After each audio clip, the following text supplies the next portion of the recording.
What's up, y'all? So it is Sunday night, and tomorrow school starts back. Winter break is over with, but I'm freaking out because apparently they changed our schedule for school, and we're not taking Farm 2 right now. We are going to pick up off on Medsurg 2, but it seemed like Medsurg 2 is only going to be for like 6 weeks, and we have like almost 18 to 20 chapters to get through. So how the hell are we supposed to be cramming all this information in 6 weeks?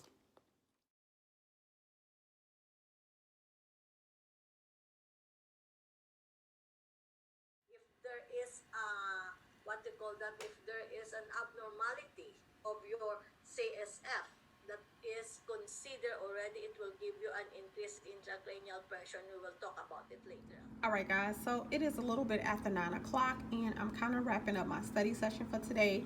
Today was our first day of Med-Surg 2. So last night before I went to bed, I kind of looked at my syllabus, and I just wrote out the next 3 days of how I wanted my study session to go. So last night, I read chapter 21 and did my highlight. And then after lecture today, I took my notes on chapter 21. I'm all done. And then I wanted to do 60 or more practice problems on Evolved. And I just got done, and it looks like I did about 77 today. So I succeeded my goal. And then for tomorrow, I have Med-Surg Lab, but also I want to read and highlight chapter 22 because that will be Wednesday's lecture. I will start my note taking tomorrow for chapter 22. I probably won't finish it.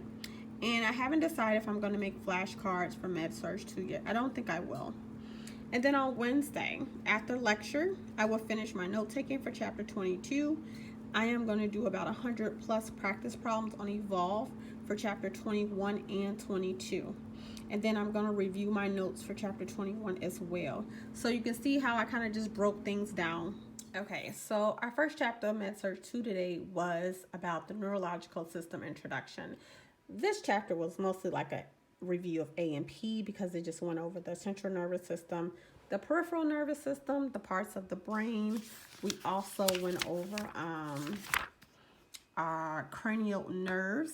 And truth be told, y'all, I still don't know about heart.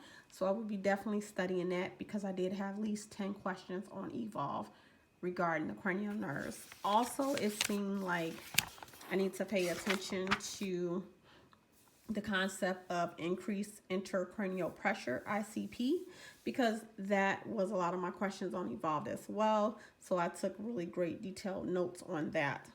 So that's also, this chapter went over various diagnostics and procedures tests regarding the neurological disorders.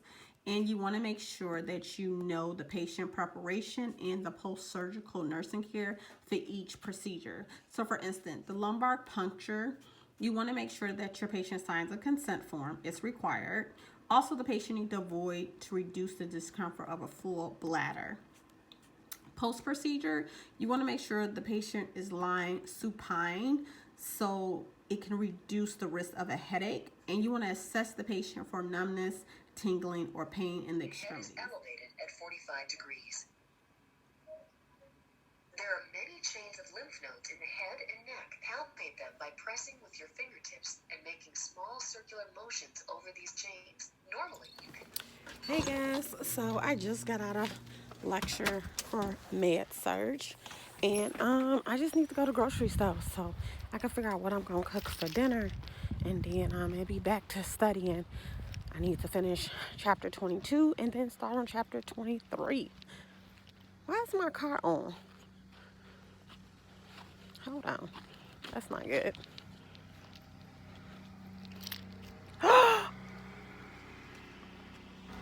Wait a minute.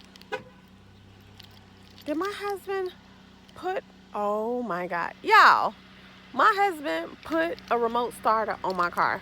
He had took my car to the city, and I got a remote starter. I love that man. I could just choke him sometimes. He is freaking awesome. Okay, guys, so I'm back from the grocery store.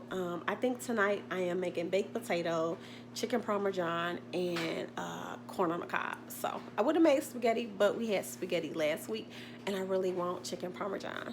But yeah, I was really surprised And that was very thoughtful of him to put the remote starter on my new vehicle, because when we had first started dating, you know, we had been dating for like, you know, I don't know, 6 months, 7 months or whatever.